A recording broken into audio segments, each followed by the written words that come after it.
My name's Dexter Greene. I'm a filmmaker and a writer. I'm 19 and I live in Toronto. And yeah, I go to school with Mass. When did you know you want to pursue film?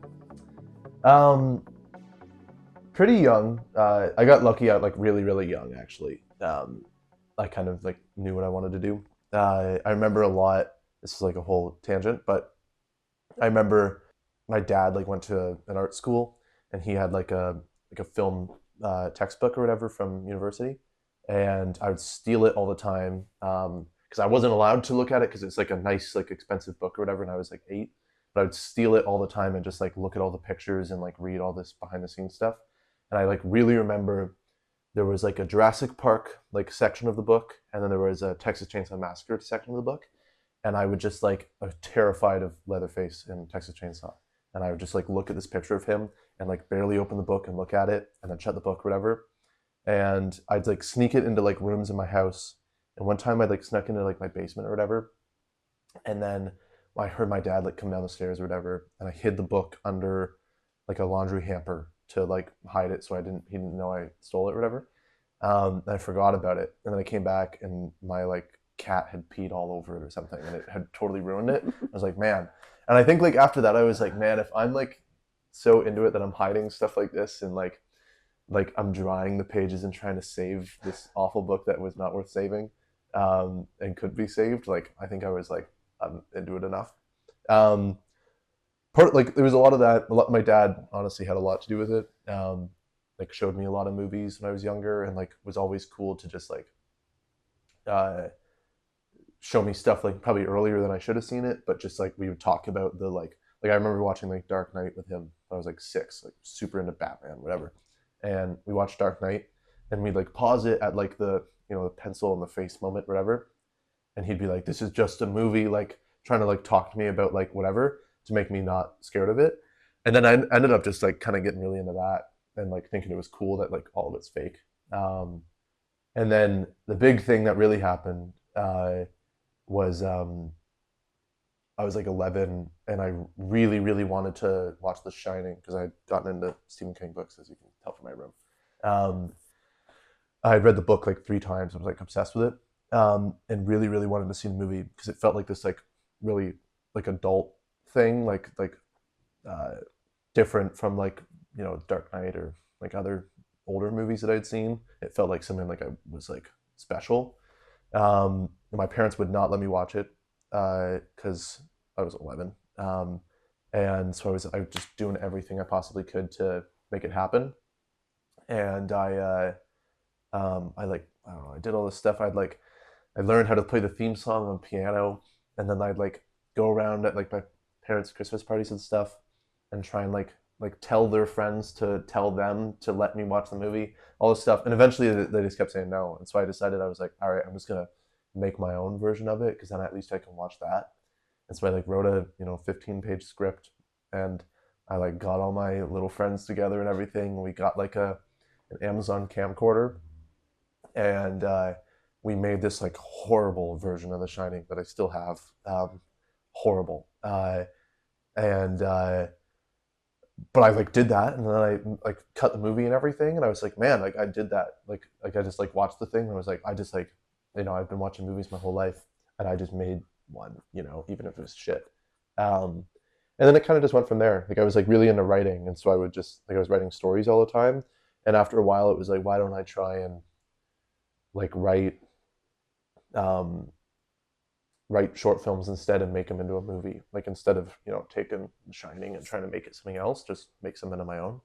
Um, and then I just kept doing it. That's kind of the Do gist you of remember it. the first time you watched Shining? Like, remember how that felt? Eventually, I made the movie, and then I showed my parents it, and they were like, "All right, like if he's this crazy about it, we might as well." And I watched it like on my birthday, the day I turned 12, I think.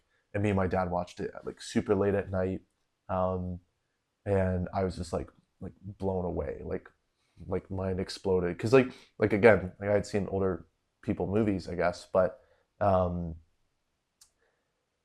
nothing like that. Like that was like the first like I don't know. It was artsy. Like it felt like there was like a purpose for like everything. and I thought that was awesome. Um, yeah.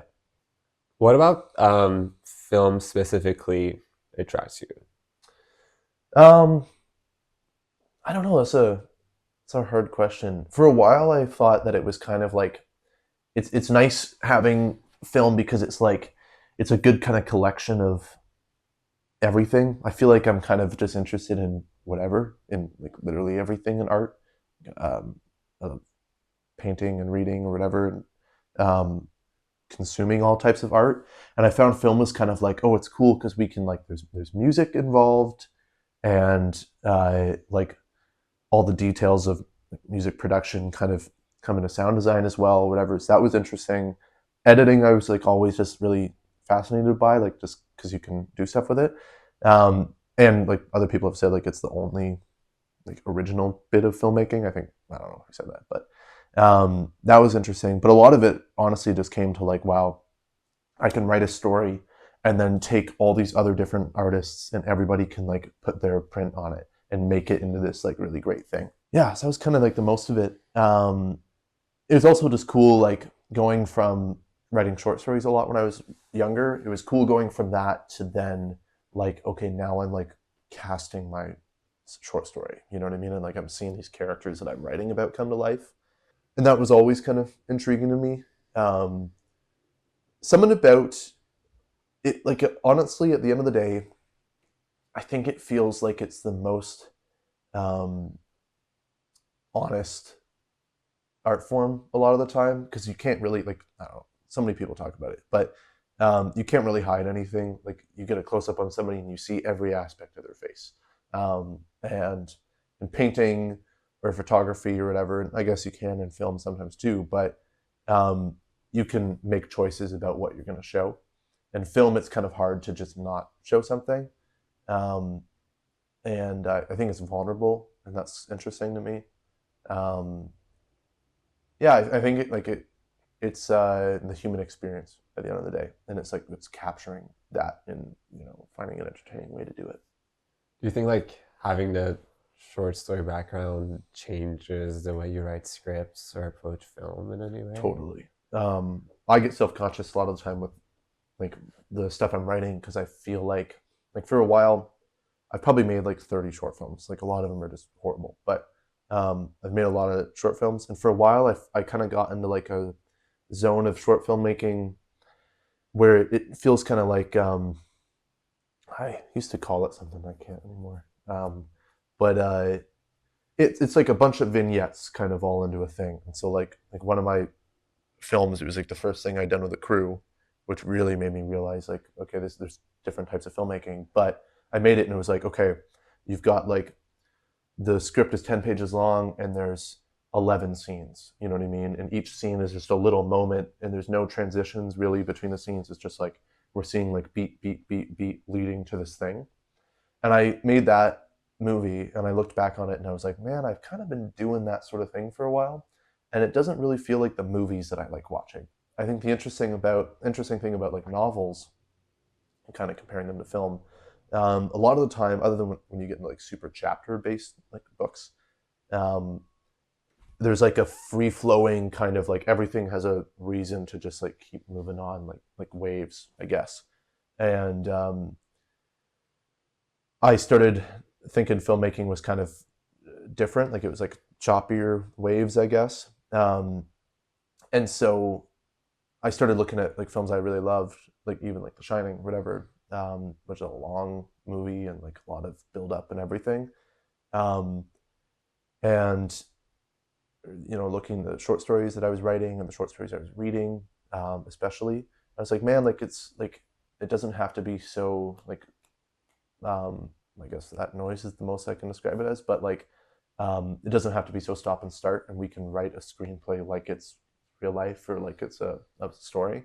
And so the stuff I've been writing more recently, I'm trying to kind of go back to writing it like a short story, I guess, a lot of the time, and like how can I make like portrait. We'll talk about it, I'm sure, but like when I was writing that, I kept thinking, okay, well, we're jumping, like there's a bunch of scenes, there's probably 13, 14 scenes in this 17-minute movie.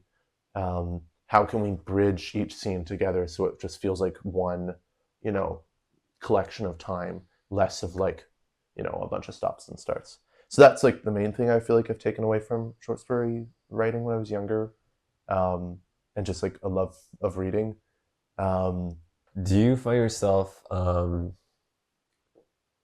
sort of interested in the same subjects thematically, or are there any things that you find yourself like drawn to more often through your work? um, I think, I mean, it depends on like where I am in my life. I think the past like year and a half, I've been writing about like the suburban experience a lot, just because I think um, getting distance from stuff is always kind of where inspiration comes from. Like I went on a trip to Yukon last summer. I was there for like a month, and I was like building up the whole time. Like over the summer before that, I was like, man, I'm gonna like do a lot of writing about this experience while I'm there. And then I got there, and I just like ended up writing a bunch of scripts about, or like stories about, the suburbs and like being back at home. And I was like, really, it was, I thought it was weird.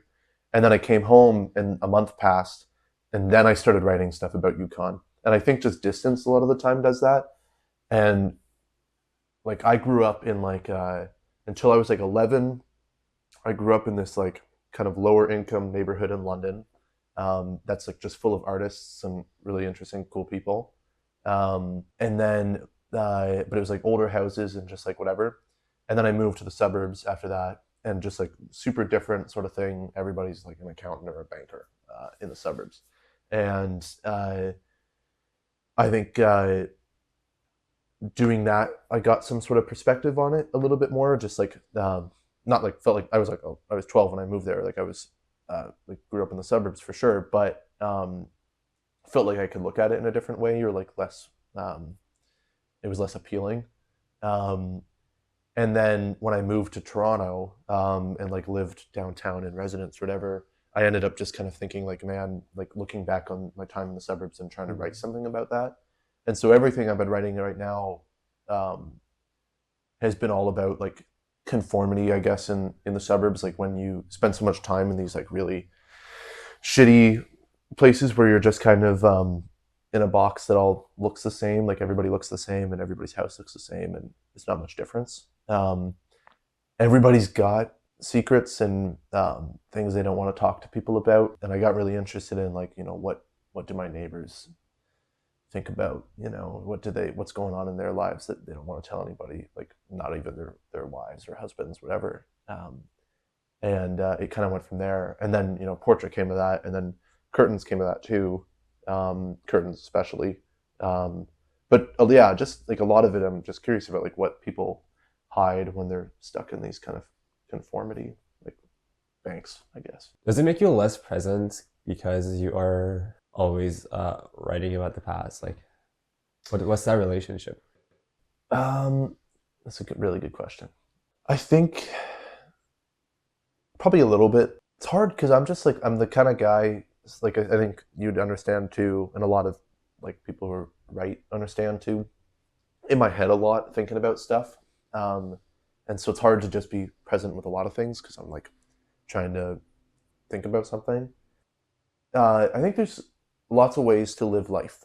And um, I like to kind of think about it like, you know, people in high school, like whatever, like jocks I knew, or like whatever party people, um, they, from my perspective, like as an outsider to that sort of world, it was like, oh man, like everything's like now, now, now, like enjoy every ounce of like what's happening in the present, whether that's like winning a football game or like going to a party or whatever. I think that there's ways to live life where you can kind of indulge in uh, like the everyday kind of moment, Hmm. and it's quicker, and you can get like a lot of people live like that. You know what I mean? And you can be super happy. Uh, and then there's also ways where you can kind of find a balance where you're still like having a great life and being happy or whatever, and also striving for something in the future, and like that's your goal in the end of the day. And then there's another way where you can just live, and it's like everything you're striving for is years away, and you have to kind of build up to that. And I think with film especially, it's easy to get caught up in that. just because like it takes so long to make a project, it takes so long to write a script a lot of the time too. And so I think all of us kind of live in the past a little bit, especially with like social media, and like we're seeing this big nostalgia boom now. Like we were talking about I Saw the TV Glow, and I think that's what that whole movie's a little bit about. Um, there's a reason why we're shooting on film again, and like records are becoming a big thing. Like all my like parents' friends have bought their like 6-year-old kids record players for Christmas, and they're like actually excited about it. There's a reason that's all coming back, and I think a lot of it is because we spend so much time on our phones, and we're all secretly really unhappy about it, but we don't want to do anything about it because it's like it's a drug at the end of the day, and we're all addicted. Uh, and we look at times before through movies or social media or whatever, um, and it's easy to make it look like it was really really great, and try and find the easy things of going back. You know what I mean? Like, you know, the happy thing about living in the 70s wasn't your vinyl record player. It was, you know, all these other things, not having a phone, things you can't change really anymore. And so it's easy to kind of grasp onto those things. I don't even remember what the question was, but that's my like long-winded answer for whatever that is. Portrait is this film that we shot last March. I wrote it kind of over the course of 3 months or so, like December, January, and then like into March when we were shooting a little bit. Yeah, I really wanted to make something. Like it was first year of school. We just finished first semester. I'd met some people or whatever. I wanted to make something that was bigger than the stuff that we were doing in class, and try and like push myself and like get some of my peers to get on the set and everything and like connect with people that way. And so I was kind of like playing around with this script. I don't even really know where the idea came from. I went and saw Queer, that Luca Guadagnino movie. I didn't like it at all, but there's one scene in the movie that I saw and I was like, man, there's like a really good feeling. Like there's like I don't know, it was well directed. And I left and I like couldn't stop thinking about the scene for weeks. And then I don't even remember. I think I had a dream or something, and it was kind of like a similar vibe as that scene in Queer, and like or like leading me towards more like the vibe I was going for with Portrait. And I was watching like a lot of Michael Haneke movies, which I really like, and I just wanted to do something like slow cinema and, you know, static shots only, whatever. And the idea kind of just came out of that. You know, I was thinking like it was around the election. I was thinking about like conformity and the states, like kind of just in general. And so that kind of just led into this idea about, you know, it's a film about like a 7-year-old man whose wife has died and his kids have moved away and probably don't talk to him anymore. And he calls a male escort over to his house to have sex with him, but he can't do it.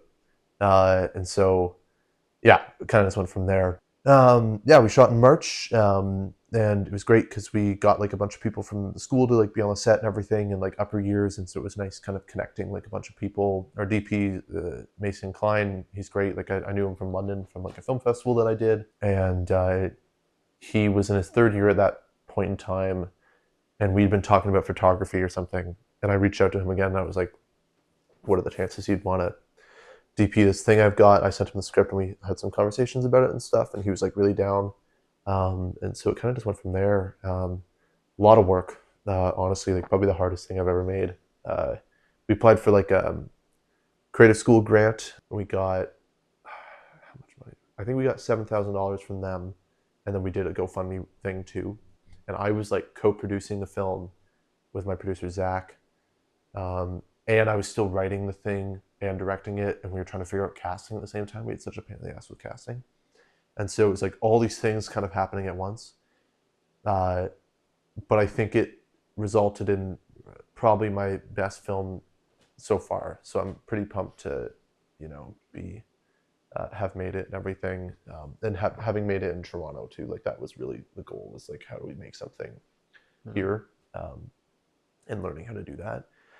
Do you ever doubt yourself, or do you Totally. deal with imposter syndrome in any way? Totally. I think it's hard not to doubt yourself when, especially like something like this where you're, it's like again, it's so vulnerable, and like you're writing about stuff that you're experiencing in one way or another.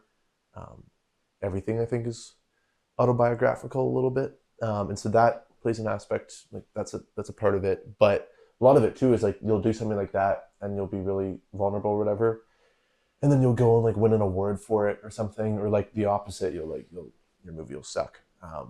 And In both ways, it's easy to kind of get in your own head about stuff. It's easy to think like, what's the I didn't fight in World War II or anything like that. Like, why can I like why should I have a platform to tell any stories? Um, and I think a lot of people think that a lot of the time too. And maybe that's kind of part of what we were just talking about too. Is like we're not getting any like films or anything made about the 2020s because like people think it's boring and like there's not much like happening, even though there's a lot that's happening. There's a lot of material to work with. Yeah. So, um, but I also think self doubt is a tool sometimes, and I'm glad that I work through it often, especially in writing. Directing, sometimes I have to like throw it out the window a little bit. Um, but writing, it's nice to like.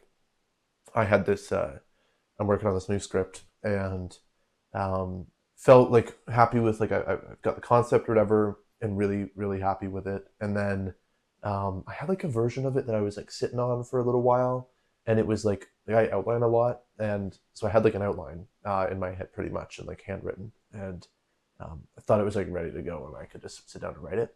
And I was telling some friends about it and everything, which I think is a nice kind of tool to figure out a story. And just like based on their reaction to stuff, and then like how I was even like telling the story, I was like, man, there's something wrong. Like this is not working.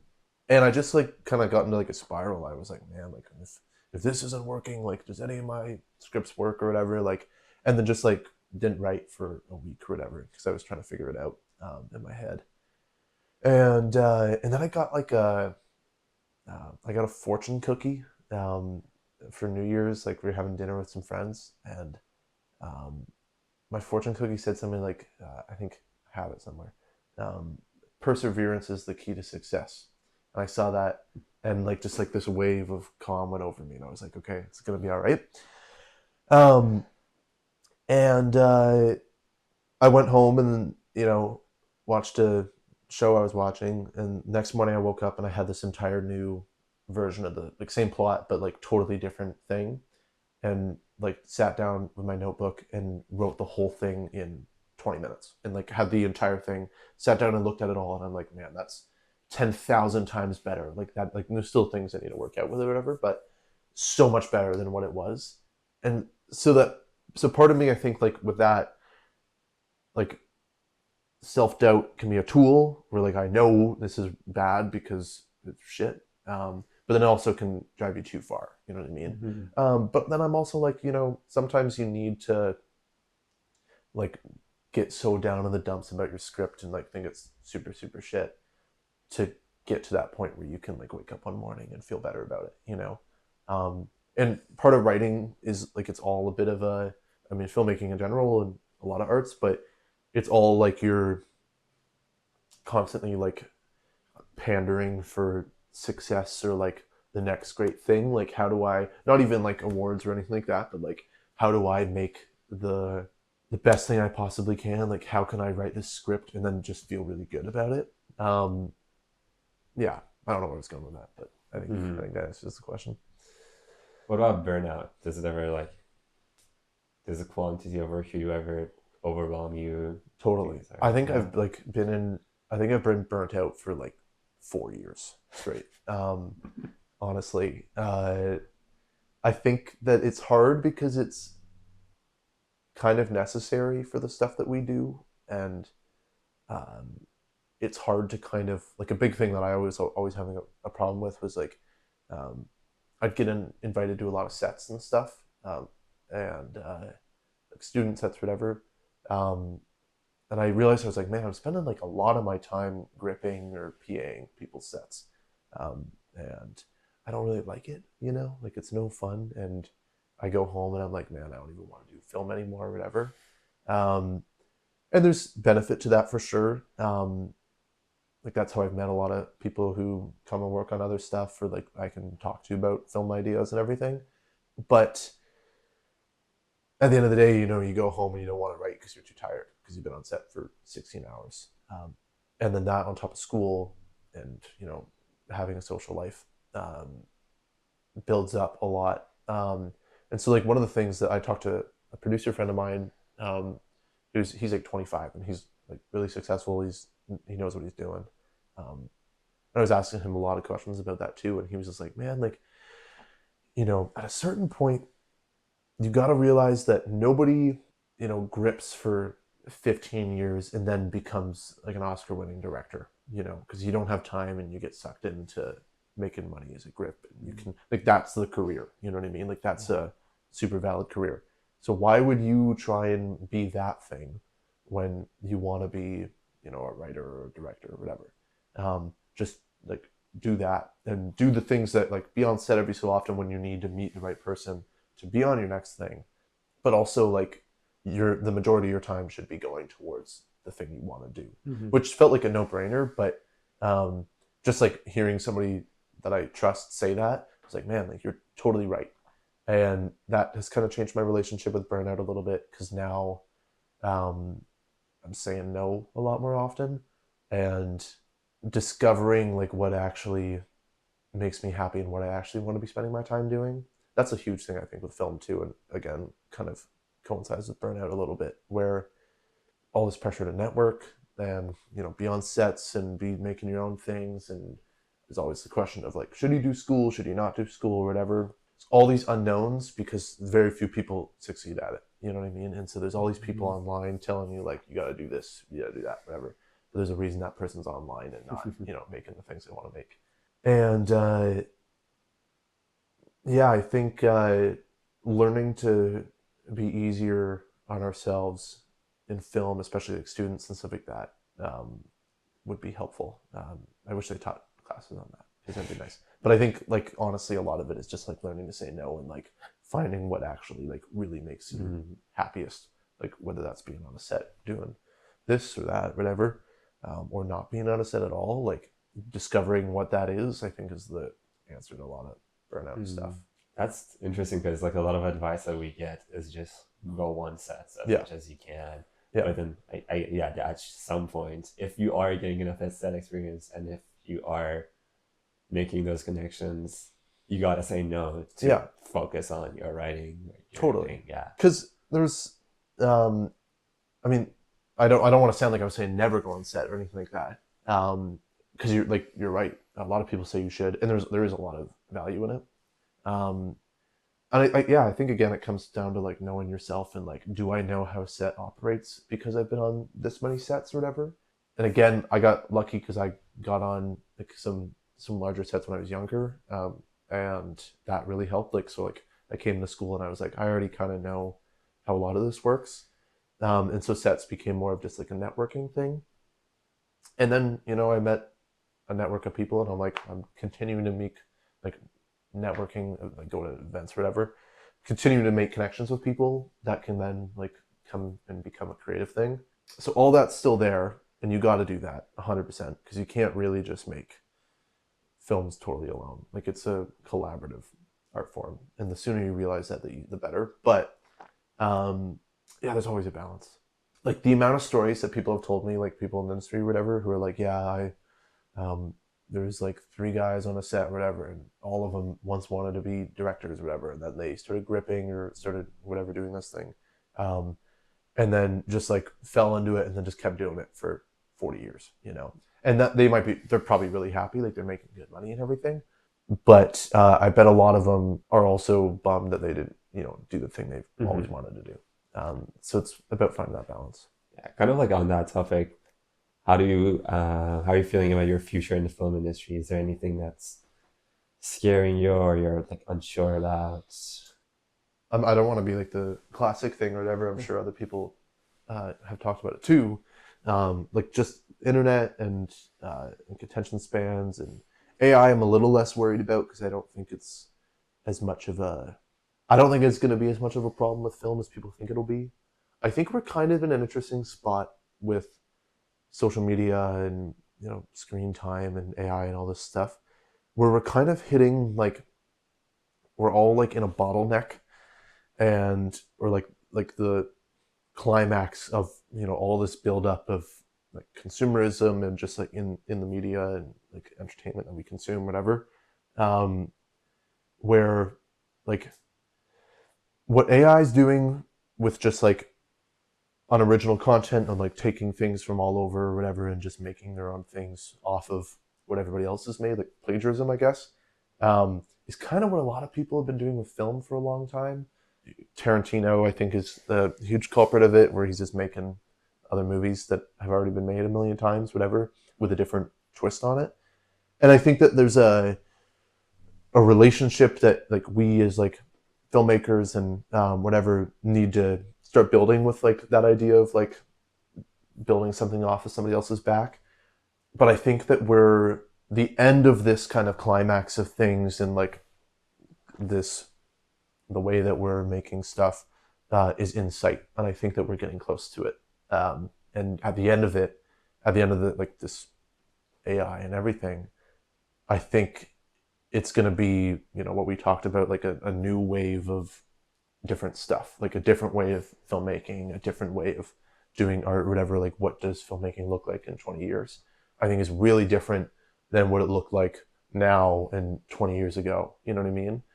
I think people are just sick and tired of consuming the same thing over and over again. People are tired of their phones.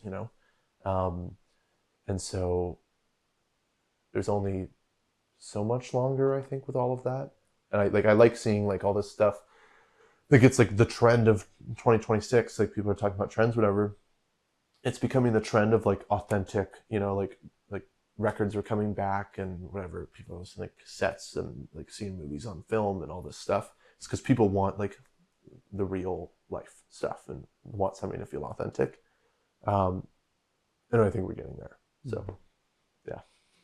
The films that I've watched from you, there's always maybe you're talking about age very often and then the conflict that it creates. Could you talk a little about that? You always have like Yeah. older characters sometimes interacting strangely with younger characters, which is at like the core of portrait. Totally. I think that there's a lot there about I think there was a reason I wrote it when I was like turning 19 and like moving away from home and stuff. And just like the I don't know, I think like 19 is probably like it I don't know, it's such a weird age. Like even I'm sure 20 will be the same, which is scary, but I don't think there's any other time where you can feel like you have less amount of time in your life. Like it feels like things are just like running by and whatever. And looking back on your life when you're 19 and being like, man, high school's done. Like that whole section of my life is over. I've moved cities, don't know anybody here, whatever. Um, Feels like things are over and like it's an end. Really, I think like through the process of making that, and then just like being like getting older, it's more like like the beginning of a lot of things. Like that's like when life really starts. It feels, but script a ton, and then also just like how people kind of beat around the bush talking about uncomfortable topics, like we mentioned before, like the suburbs and like conformity there, and trying to be something that you're not. So that was a huge aspect of kind of writing it, I think. Yeah. Mm-hmm. Yeah. Can you talk a little bit about designing the visual tone of the film? Yeah. I noticed like an uncomfortable amount of headroom, Yeah. or just people feeling like very boxed with the way you frame them. So what were those conversations with your DP like? There's a lot like I mean we were going with the slow cinema approach for the whole thing, and I knew that I never wanted like as little movement as possible. The whole film is on a tripod. Like there's no movement really like that, except for like some really key moments. And a lot of it was again to kind of we were trying to find a balance the whole time between like the claustrophobia of this house. Like we never go outside. We never see like in curtains we see the outside of the house. Mm. And this we like never ever see the outside of the house. And it's this like massive weird house. And that was kind of a lot of the point of the thing is like it feels claustrophobic, but then also like just like really really empty. Like there's not much there, um, and we kind of wanted to. A lot of it, like honestly, came from watching a lot of horror movies and stuff, and trying to think like how do we make this film feel like a drama, you know, like how, or not, sorry, like a horror film. Like how can we get the audience into his perspective? Because he, like in his mind, it's a horror movie. You know what I mean? It's like the scariest moment of his life. And it's not a horror script or anything like that, but there's definitely aspects of that. Um, so that was a big thing. Kind of hard finding the balance like between the claustrophobia and the emptiness because they're like two different things. Um, but I think we found a lot of it through those. Like, there's a lot of looking through doorways, and like there's a lot of foreground in the whole thing, which is something that I went on to do in Curtains a bit too, to try and make us really aware of the fact that we're watching a movie, and we're watching this guy, and we're the voyeurs, I guess. Yeah, so it was a big aspect of it. Mm. You've directed a bunch of like older actors at this point. How do you approach that relationship with A lot of gratitude, like they're taking time out of their day to be there, and they don't have to. Like a lot of them are retired. He wasn't retired. He was I don't remember how old he is. We had to like age him up with some stuff a little bit. I think it's kind of hard, honestly, because like now that we've had that directing class and like that's kind of changed my perspective on a lot of things. It's easy to get kind of nervous like directing people like that, or like um, anybody who's more experienced than you, like just like having been on a bunch of sets before and like been directed by a whole bunch of different people. And it's hard not to get caught up in kind of like, oh, I want to be the best director they've had, you know what I mean, or whatever. But then you also got to realize like, I'm 19 and I'm trying to figure this out. And so it was a pretty open like relationship, and coming back to like just being really thankful that they're there and spending their time with us making this thing. The cool thing with Portrait was that I felt like I could really ask the actor and like kind of figure things out with him, and develop his motivations together based on his life experience too. Because there's I'm 19 and I'm writing about a 70-year-old man, um, so it's hard to kind of toe the line of like you want it to be a realistic depiction of everything. You don't want to overdo it either. Um, yeah, so just a lot of gratitude for sure. Yeah, How do you feel about the movie now? I'm excited to make someone So else, yeah. and be over with it for sure. I I'm proud of what I did, just like especially knowing how hard it was to make it and the amount of like effort it took. So I'm proud of myself for sure. But I watch it and I think I would do a lot of things differently if I could go back. So really, I just try and think of it like motivation. Like I've got this one thing, make sure I follow it through and like actually put it out and do whatever we want with it. But um, thinking about the next project a lot and like how do I take what I've learned and make something much better. So yeah. What makes you think you've made a good film? Uh, that's like maybe the hardest question. I don't know. It's hard because there's a lot going on with it. Like it could be audience perception of stuff. It could be um, like how I feel about it. Could be like festival stuff, or like if you put it online, like what people rate it, whatever. All this stuff. Um, at the end of the day, all of that matters 100%. Like somebody doesn't like my film, I'm going to be upset about it, whatever. But I think the most like telling thing for me is if I can sit and watch it with other people and not like want to shrivel up in a ball, um, regardless of what they end up saying afterwards. Like I showed um, a couple films to this producer friend of mine in London the other day. I hadn't seen like it's the first time I'd seen Portrait in like way too long, and it was like the first time I'd seen Curtains in like a month, and I showed him both of those. And It's interesting, kind of like going through, like especially with Curtains, like the movie's not done yet, like we're still editing and everything, and like watching it through, and I'm like, I feel great, and I'm like in like watching the movie like a viewer for the first time for parts of it, and then there's like a couple scenes where I know I need to work on it a little bit, and I like feel this like enclosing feeling around me or whatever. So that's I mean that's a big sign a lot of the time for sure. Uh, just yeah, like what I end up kind of feeling about it a lot of the time when I'm watching, but it's hard. You know, I'll feel good about something I've made, and then a day will pass and I'll hate it. I think that all that really matters a lot of the time is that it gets finished, and you try and make it as good as it's ever going to be, you know? Because it's easy to just like, you know, you start editing a movie and you're like, oh, there's something wrong with this. I just screw it. I'm over it. And I've done that and I regret it. Because there's something special about like you shoot a movie and then like really quickly afterwards you edit it and it's done in a couple months. You know what I mean? Instead of like shooting something and then years pass and you go back to edit or something, which happens way too often for me. Yeah, they're like relics. It's like a little like time capsule, which is really fun, of like who I was at that moment and like what I thought was cool. So I try and be kind of loosey goosey with it a little bit. So it's your relationship with a film as a viewer that kind of like, or whether you can become a viewer or you're always going to be the person who made this. A little and bit. the insecurities that come with that. Yeah, like I think always we're gonna watch our own stuff with a different perspective. But if you can watch something and like really try and allow yourself to be a viewer, and especially if you succeed, I think you're on the right track a lot of the time. Like if you can will yourself into, you know, getting in the trance of the movie, it's usually pretty good. Yeah, I don't know. I think there's a gut feeling when you think you've made something good, and that's kind of, you know, if you put your all into it, you know. So yeah. Okay, what's your relationship with feedback or people watching your films? Like, what kind of reaction satisfies you?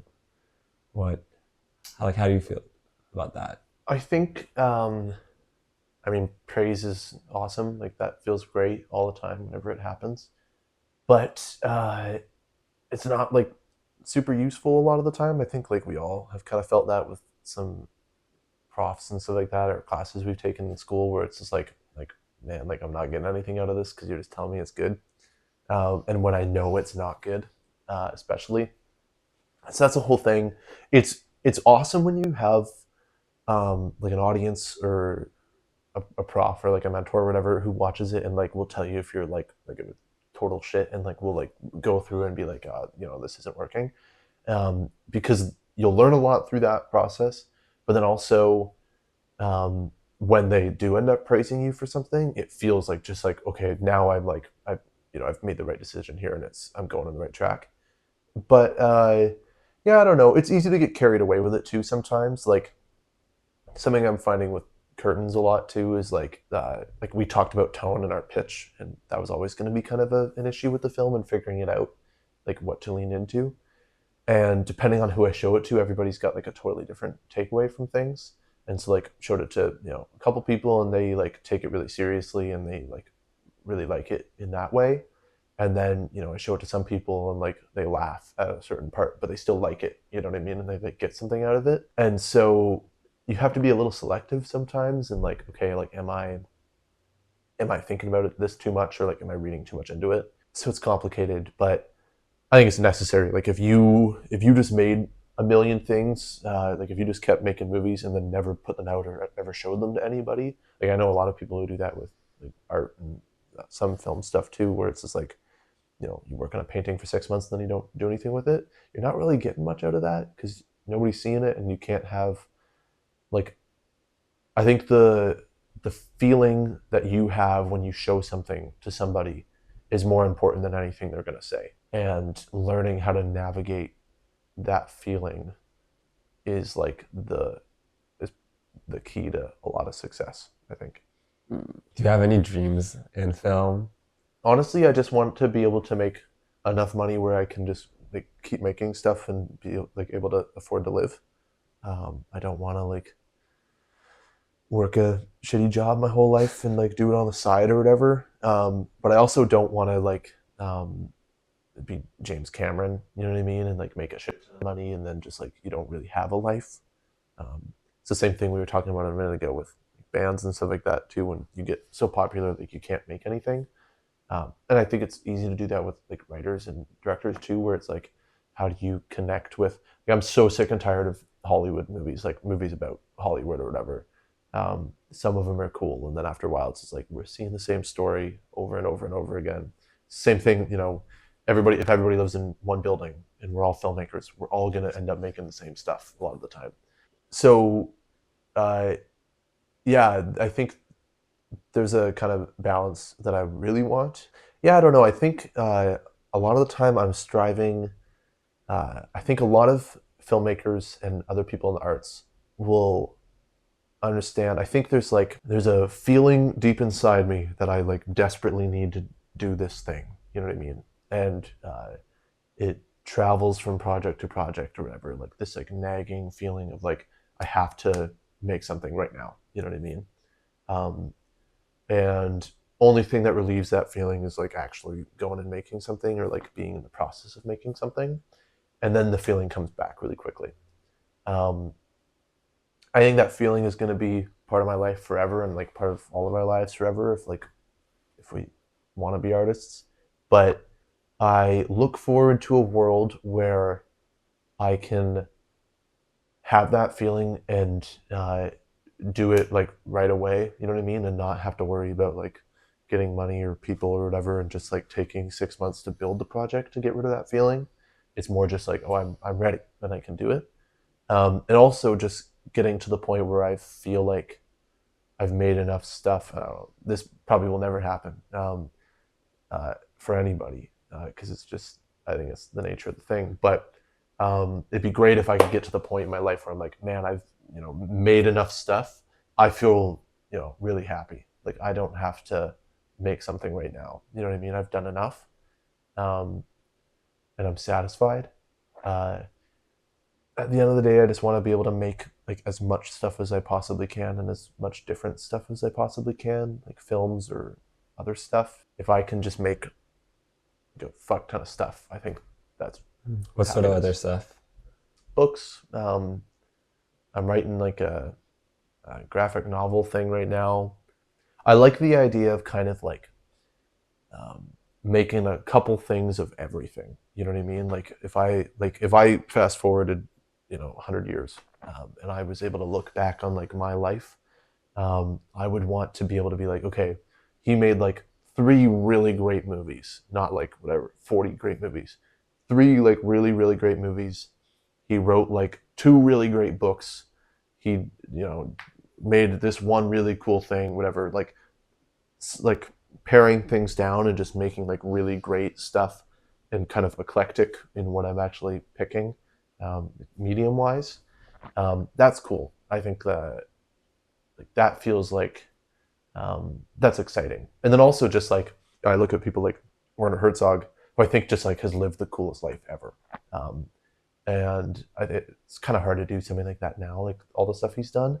But also part of me is like, how do I look back on my life like Werner Herzog probably does? And I'm like, well, I've made all these movies, I've made these documentaries, I've written these books, I've done all these things in my life as well, and I can like go and die and be happy. You know what I mean? And I think that's the answer. Yeah. Mm. Is there anywhere where people can find your films? I've got like on my Instagram, I've got like a website of mine that I've built, and that has like everything except like some of the newer stuff that's not out yet. That has like all of my older films and stuff. It's got like a bunch of photos I've taken, just like links and stuff like that as well, and some stills from new stuff too. So.